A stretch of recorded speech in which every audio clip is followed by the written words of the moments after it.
স্বপ্নের এই বিদ্যাপীঠ আমি স্বপ্ন দেখেছিলাম, এই এলাকার মানুষ স্বপ্ন দেখেছিল। এলাকাটা ছিল অত্যন্ত চকরিয়া উপজেলার একটি উত্তর প্রান্তের একটা অবহেলিত, শিক্ষায় দীক্ষায় পিছিয়ে পড়া একটা জনপদ। অথচ বড়ইতলী, সোনাইছড়ি পল্লীবিদ্যুৎ এই এলাকা শিক্ষার জন্য মেধাবী শিক্ষার্থী জন্ম দেয়াতে কোনো অংশে কম ছিল না। বাংলাদেশের সব জায়গায় এই বড়ইতলীর মানুষেরা, বড়ইতলীর কৃতি সন্তানেরা যে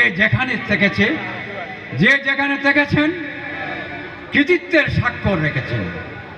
এখানে জন্ম নিয়েছে এমন মহাপুরুষ, আমি নাম না বললেই নয়, সেই সেই মহান ব্যক্তিদের নাম।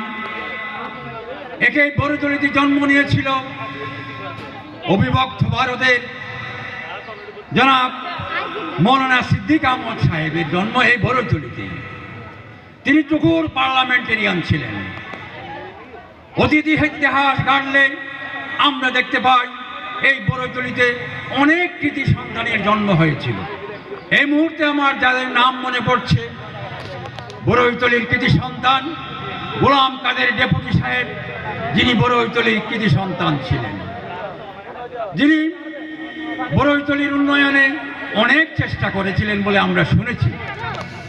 এই বড়ইতলীতে আমার স্কুলের পশ্চিম পার্শ্বে জন্ম নিয়েছিল বড়ইতলীর কৃতি সন্তান জনাব নূতন চন্দ্র দে, যিনি তৎকালীন অবিভক্ত ভারতে ব্রিটিশ পিরিয়ডে জোরার হিসাবে চট্টগ্রাম কোর্টে অবদান রেখেছিলেন। এক নামে তার পরিচিত ছিল। এইরকম অনেক স্বনামধন্য ব্যক্তি বড়ইতলীতে জন্ম নিয়েছিল। প্রহর সন্ধ্যায় আমার এই মুহূর্তে মনে পড়ছে ইঞ্জিনিয়ার, ওই ইঞ্জিনিয়ারের নামটা আমার এই মুহূর্তে মনে আসছে না, যিনি আন্তর্জাতিকভাবে আব্দুল হামিদ সাহেব, ধন্যবাদ আপনাকে। উনি আন্তর্জাতিকভাবে স্বীকৃতিপ্রাপ্ত ইঞ্জিনিয়ার ছিলেন। এইভাবে অনেক মানুষের জন্ম এতদ অঞ্চলে হলেও, সব জায়গার উন্নয়নের ছোঁয়া লাগলেও, সব দিক দিয়ে উন্নয়ন হলেও, আমার এই চকরিয়া উপজেলার সর্ব উত্তরের এই অবহেলিত এলাকা উত্তর বড়ইতলীতে শিক্ষার আলো ছড়িয়ে দেওয়ার জন্য তেমন কোনো প্রতিষ্ঠান ছিল না। আমি যখন ইন্টারমিডিয়েট পাস করি, ম্যাট্রিকে পড়ি, তখন থেকেই স্বপ্ন দেখছিলাম আমরা এখানে একটা মাধ্যমিক বিদ্যালয় প্রতিষ্ঠা করব।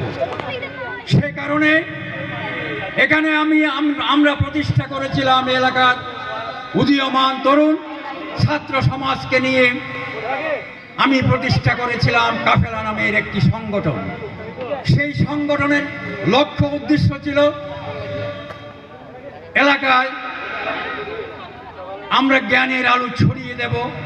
এখানে একটা সর্বশেষ আমরা চিন্তা করেছিলাম এখানে একটা মাধ্যমিক স্কুল প্রতিষ্ঠা করব।